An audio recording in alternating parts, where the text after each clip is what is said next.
Buenos días. Vamos a entrar al tercer video para continuar con el tema del KPM.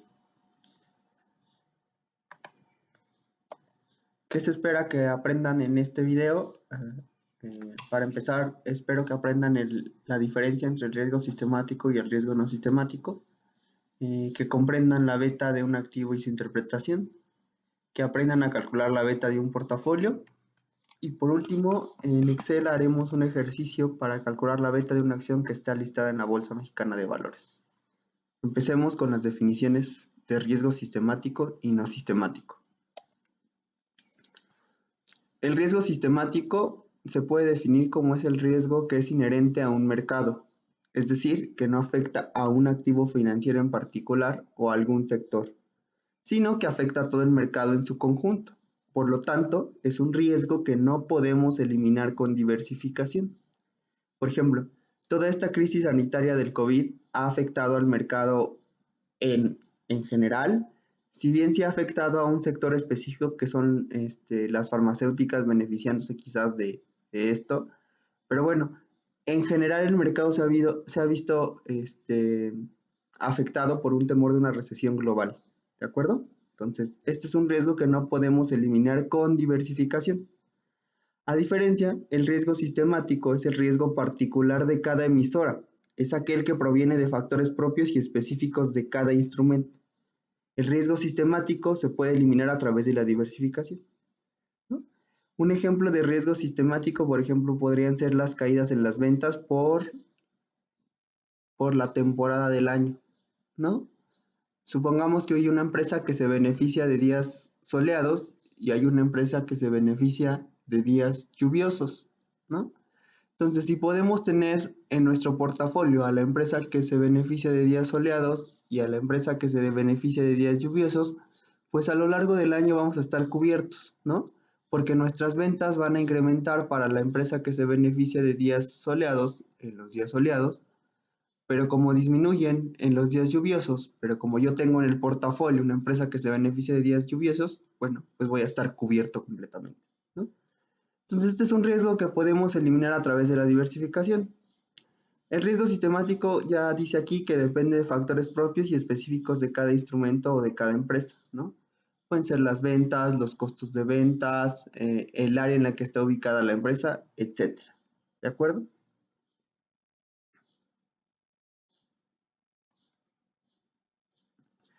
El riesgo sistemático se le conoce también como riesgo de mercado y esto grábenselo de ahora en adelante.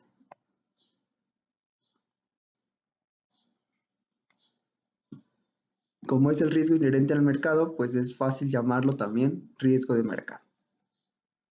Dado que se ha establecido que el portafolio de mercado es el portafolio de activos riesgosos que todos los inversionistas quieren, es natural que la medida de riesgo de cualquier activo individual sea la contribución de este activo al riesgo del portafolio de mercado.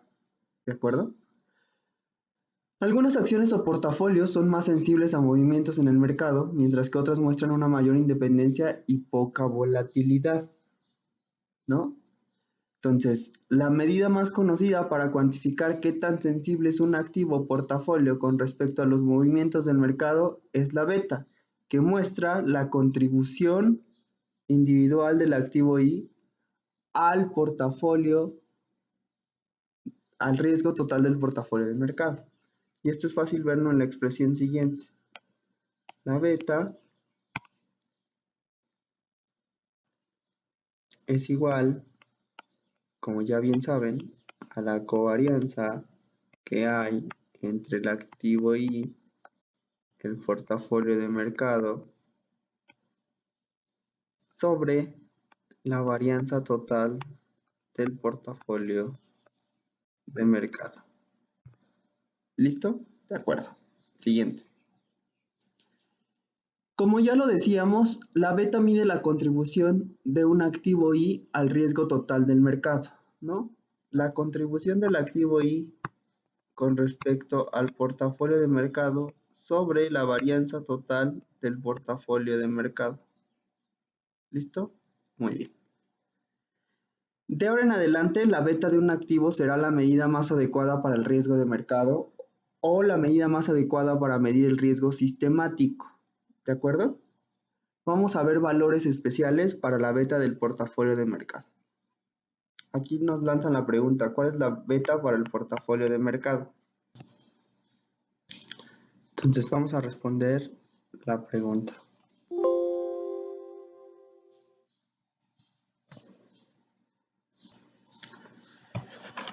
Entonces, ¿qué pasa si en esta expresión para la beta del activo I, que es igual a la covarianza entre el activo I y el portafolio de mercado entre la varianza del portafolio de mercado? Si yo hago que el activo I sea igual al portafolio de mercado, entonces obtengo que, si hago que el activo I sea igual al portafolio de mercado, obtengo que la beta del portafolio de mercado sería igual a la covarianza que hay entre el portafolio de mercado con el portafolio de mercado entre la varianza del portafolio de mercado. Por lo tanto, la beta del portafolio de mercado es igual a 1. Veamos ahora algunos casos especiales para la beta. ¿Qué pasa si la beta es igual a 0? Si la beta es igual a 0, eso implica que la covarianza entre el activo I y el portafolio de mercado es igual a 0. Pero también implica que si sustituimos o vemos la expresión del KPM como el exceso de rendimiento que me ofrece el activo I sobre la tasa libre de riesgo, que establece que tiene que ser proporcional al exceso de rendimiento que me da el portafolio de mercado sobre la tasa libre de riesgo. Así apréndanse el KPM, ¿no? ¿Qué pasa? Si este término es igual a 0, eso implica que el rendimiento que me va a estar ofreciendo el activo I tiene que ser igual a la tasa libre de riesgo.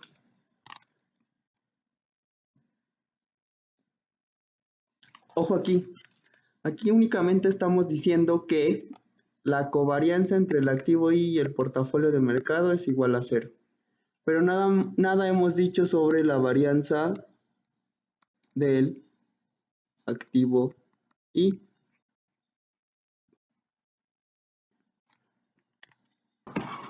Bueno, entonces, esta varianza puede llegar a ser muy grande, ¿no? Sin embargo, el activo I siempre te va a pagar la tasa libre de riesgo.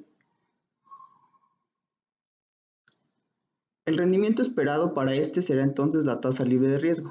Es decir, no hay prima de riesgo, ¿no? Prima de riesgo en el sentido de la esperanza, bueno, el exceso de rendimiento que da al portafolio de mercado sobre la tasa libre de riesgo. No existe esa prima de riesgo por asumir este riesgo que me está dando el activo riesgoso. ¿Por qué? Porque cuando el activo I no está correlacionado con el mercado o tiene covarianza 0, este es un riesgo, entonces, me refiero a la varianza del activo I, este es un riesgo que se puede eliminar con diversificación y por lo tanto, como no es un riesgo sistemático, no es un riesgo de mercado, pues no te voy a estar pagando la prima de riesgo por asumir un riesgo que tú podrías fácilmente eliminar a través de la diversificación. Entonces, ya vimos que la beta puede tomar valor 0, cuando la beta es 1 entonces es el portafolio de mercado. Y ahora, ¿qué pasa cuando la beta toma valores negativos? Es decir, la beta es menor que 0. Veamos y regresemos a la expresión del KPM que nos dice que el exceso de rendimiento que te da el activo I sobre la tasa libre de riesgo es proporcional al exceso de rendimiento que te ofrece el mercado sobre la tasa libre de riesgo. ¿De acuerdo? Eso implica que la esperanza del rendimiento para el activo I es igual a la tasa libre de riesgo más beta I por el exceso de rendimiento que te da el portafolio de mercado sobre la tasa libre de riesgo. ¿De acuerdo? Entonces, ¿qué pasa si beta es igual a 0? Pues entonces vamos a tener que este componente nos va a estar restando a la tasa libre de riesgo. Y por lo tanto, el rendimiento esperado para el activo I va a ser menor a la tasa libre de riesgo, aun cuando tenga,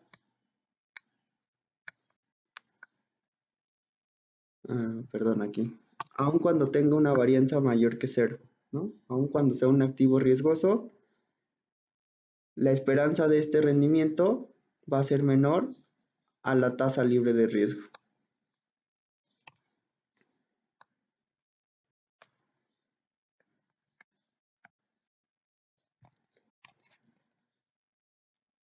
Entonces, ¿cómo es que me está ofreciendo un rendimiento menor a la tasa libre de riesgo cuando su riesgo es mayor que 0? Esto no es del todo malo porque quiere decir que el activo I ayuda a reducir el riesgo total del portafolio cuando se combina con el portafolio de mercado, ¿no? Entonces, cualquier inversionista está dispuesto a recibir un rendimiento menor a la tasa libre de riesgo siempre y cuando este activo le ayude a disminuir el riesgo total del portafolio. ¿De acuerdo? Listo. Bien, ya vimos valores de beta igual a 1 que corresponde al portafolio de mercado, valores de beta igual a 0, valores de beta menor que 0 y ahora quedan por comparar entonces los valores de beta que son menores a 1. Cuando la beta es menor a 1, se dice entonces que el activo I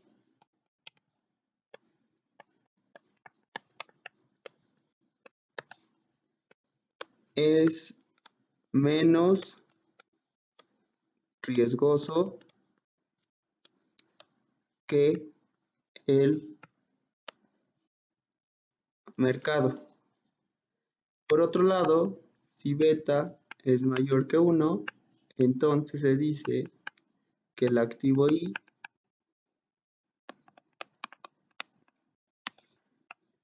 es más riesgoso que el mercado. ¿De acuerdo? Listo. Vamos a ver la expresión de nuevo del KPM. Entonces, decimos que la esperanza del rendimiento I es igual a la tasa libre de riesgo más beta I por la esperanza del rendimiento del mercado menos la tasa libre de riesgo, ¿no? Entonces, si beta I es mayor que 1, entonces te voy a estar pagando por ese riesgo adicional al mercado que me estás ofreciendo. Bueno, por ese riesgo adicional al mercado que estás asumiendo, pues la prima de riesgo, ¿no? Que es justamente esto, el exceso de rendimiento del mercado sobre la tasa libre de riesgo. Cuando beta I es mayor a 1, entonces te estoy pagando esta prima, más de esta prima, ¿de acuerdo? Si beta I es menor que 1, pues no te estoy pagando toda esta prima porque no estás asumiendo un riesgo tan grande como el del portafolio del mercado, ¿de acuerdo? Listo. Pasemos ahora a calcular la beta de un portafolio, ¿no? Entonces, como parte de la tarea que pronto van a tener ahí en el Classroom, tienen que demostrar lo siguiente, que la beta del portafolio es igual a la ponderación desde que y es igual a 1 hasta n de las WIs por las betas Is, ¿no? Eso es suponiendo que tienes un portafolio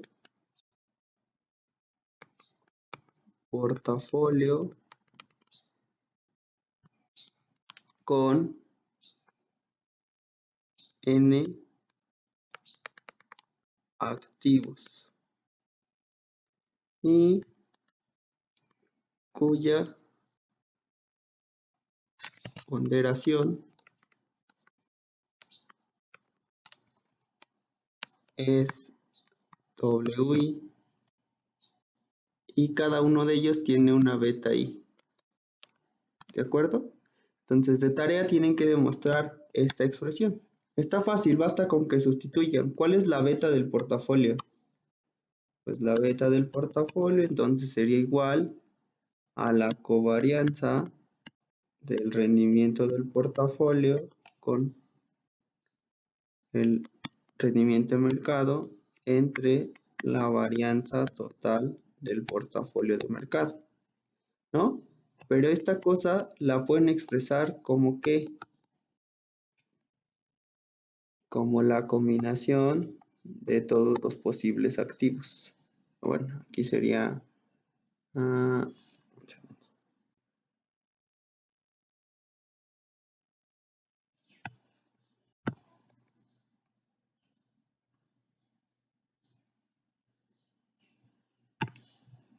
aquí sería igual a la suma desde que y es igual a 1 hasta n de las WI o RI, ¿no? Y entonces sustituyendo esto acá y utilizando las propiedades de la covarianza, entonces estoy seguro que van a llegar a esto, ¿no? Entonces, pero eso lo hacen en la tarea. Bueno, pero la conclusión que nos interesa es que la beta del portafolio es la ponderación de las betas individuales de cada uno de los componentes del portafolio, ¿de acuerdo? Bueno, eso lo vamos a usar ahorita que hagamos nuestro ejemplito en Excel. Ahora sí, vamos a ver la práctica.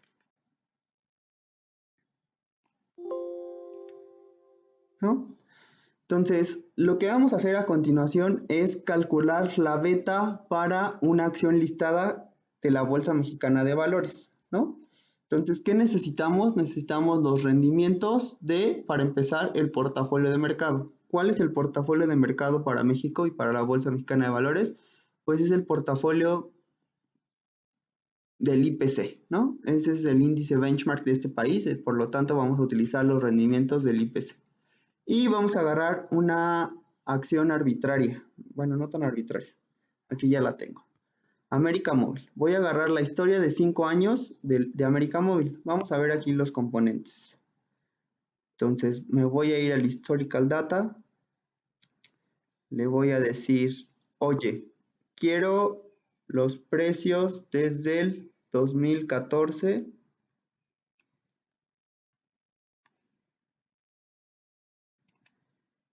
Historical Prices, la frecuencia la quiero mensual. Voy a calcular rendimientos mensuales y ahorita lo vamos a ver en el Excel, ¿de acuerdo? Entonces le doy a Apply. Ya tengo aquí los rendimientos mensuales. Perdón, no los rendimientos mensuales, los precios mensuales. Le digo, descárgalo. Y por otro lado, adivinen qué voy a necesitar. Voy a necesitar el IPC. El IPC es el índice de México. Entonces también voy a necesitar en Historical Data, voy a necesitar desde abril, desde 2014, déjame traer aquí, desde el 2014, la frecuencia diaria, no, quiero la frecuencia mensual de los precios del IPC. Entonces le voy a decir, descárgamelo y listo. Entonces voy a empezar abriendo los precios del IPC.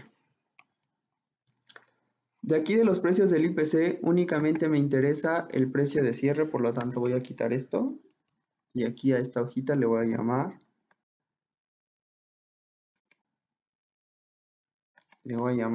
IPC, ¿no? Y por el otro lado, ¿qué tengo? Otra hoja que le voy a llamar Amóvil. Entonces, en esta hoja que dice Amóvil le voy a pegar los rendimientos, bueno, no, los precios de América Móvil de los últimos años. ¿De acuerdo? De nuevo, únicamente me interesa hasta el precio de cierre. ¿Listo? Control C, Control V. Perfecto. Ahora bien, entonces, fíjense lo que vamos a hacer. Vamos a calcular los rendimientos mensuales. Vamos a estar comparando mes a mes cuánto ganó o perdió esta acción. ¿De acuerdo? Entonces, por ejemplo, aquí el primer rendimiento logarítmico sería el precio al 1 de junio del 2014 con respecto a cómo estaba al 1 de mayo del 2014, ¿no? Y eso nos va a decir que durante el mes la acción ganó un 7.8%, ¿de acuerdo? Y esa fórmula la voy a recorrer, ¿listo? Muy bien. Entonces, por ejemplo, aquí dice que este rendimiento se interpreta como del 1 de junio del 2015 al 1 de julio del 2015, la acción perdió un 6.72%. ¿De acuerdo? Estos son rendimientos mensuales en el sentido de que estoy utilizando los precios mensuales de la acción para calcular el rendimiento. Lo mismo lo voy a hacer para el IPC. ¿De acuerdo? Entonces voy a tener que el logaritmo natural de cómo está ahora entre cómo estaba antes, ¿no? Y entonces, aquí nos dice que del 1 de mayo del 2014 al 1 de junio del 2014, la acción, el IPC ganó el 3.27%. Voy a recorrer la fórmula y listo. Perfecto.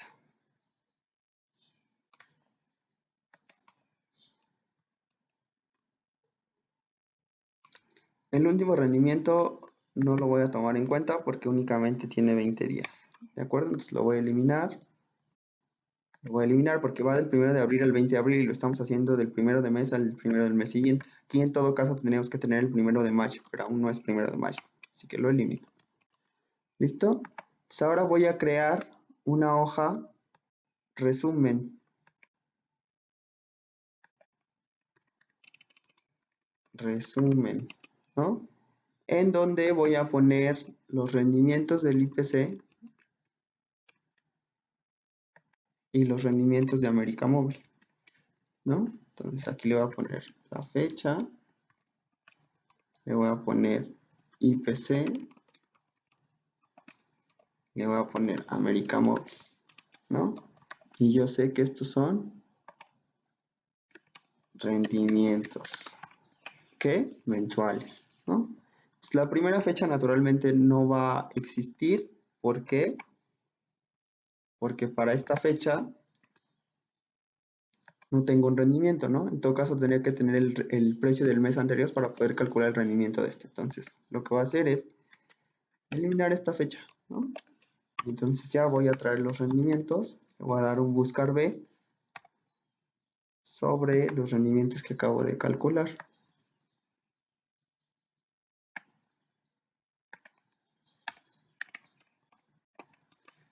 ¿No? Entonces este rendimiento y este rendimiento, ¿no? Ahora, América Móvil, vamos a ver, buscar B,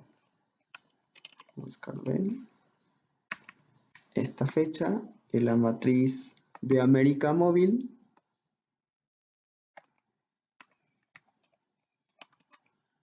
Ahí tengo. Listo. Muy bien.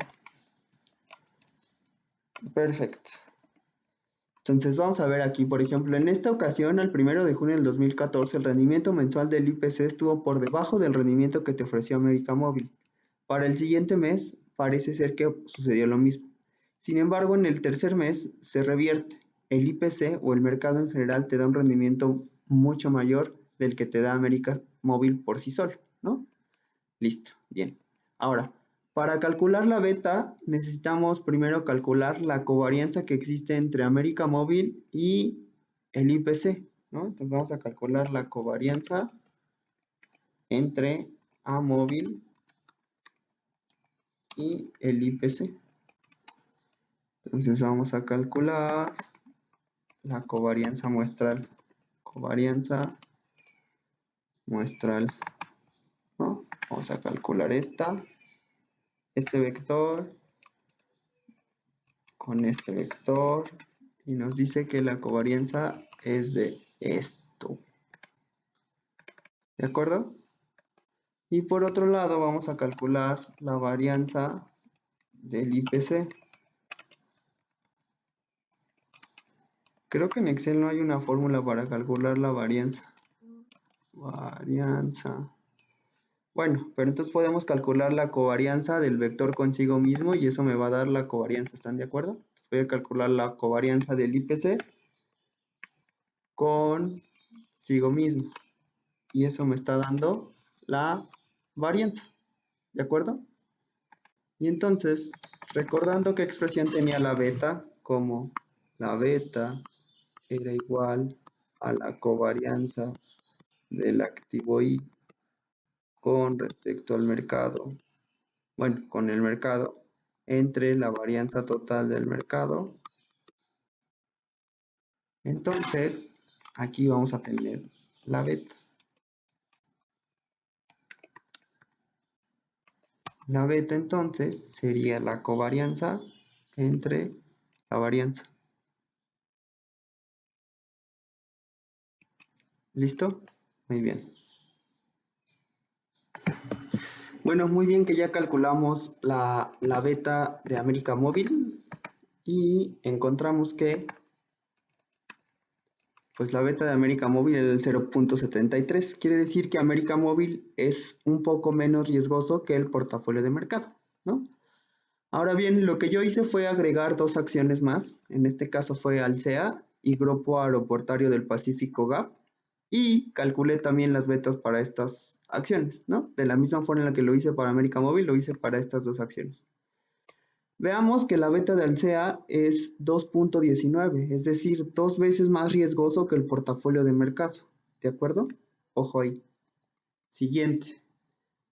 En GAP también encontré que la beta de GAP es más riesgo, la beta de GAP es del 1.55 y por lo tanto es más riesgosa que el portafolio de mercado. ¿Listo? Ahora, para poner en práctica nuestros conocimientos de las betas del portafolio, a cada una de las acciones les puse un peso del 33%, es decir, un tercio para cada acción. Arbitrariamente los elegí así. Y entonces calculé la beta del portafolio, ¿cómo se vería? Y bueno, es multiplicar el peso por la beta del activo Y, el peso por la beta del activo Y y el peso por la beta del activo Y, ¿no? Y entonces encontramos que nuestro portafolio tiene una beta del 1.49, es decir, sigue siendo un portafolio más riesgoso que el portafolio de mercado, ¿no? Habría que ver cuál sería la beta con los pesos de un portafolio de mínima varianza, ¿no? Calculando los pesos con Markowitz. Habría que hacer ese cálculo. Sin embargo, al día de hoy se ha cumplido el objetivo y entonces ahora sabemos calcular las betas de los portafolios y las betas de los activos individuales. En este caso, veamos la beta, cómo se escribe, ¿no? Regresemos a Yahoo Finance y veamos. Aquí está. Summary. Yahoo Finance nos dice aquí que, por ejemplo, la beta es de 0.55 para el Grupo Aeroportuario del Pacífico, ¿no? Y dice que es una beta de 5 años con rendimientos mensuales. ¿Qué quiere decir eso? Pues que tomó 5 años de historia Yahoo y tomó los rendimientos mensuales. En este caso, ¿cómo diría nuestra beta? Nuestra beta diría que es ¿de cuántos años? Pues de 2014 a 2020, ¿cuántos años hay? Hay 6 años. En este caso, nuestra beta diría que es una beta que se calcula con la historia de 6 años, con rendimientos mensuales. ¿Por qué rendimientos mensuales? Porque agarré los rendimientos que van de un mes con respecto al otro, ¿de acuerdo? ¿Y por qué 6 años? Porque agarré la historia de 6 años. Esta beta entonces puede ser con la información de un año con rendimientos mensuales, puede ser la información de 3 años con rendimientos mensuales, puede ser la información de 10 años con rendimientos anuales, etcétera. ¿De acuerdo? Ahí dependerá de la naturaleza de su análisis o la periodicidad de la tasa que quieran. ¿De acuerdo? Pero bueno, en siguientes ocasiones vamos a ir viendo esto más a detalle y seguramente lo aprenderán mucho mejor. Muchas gracias.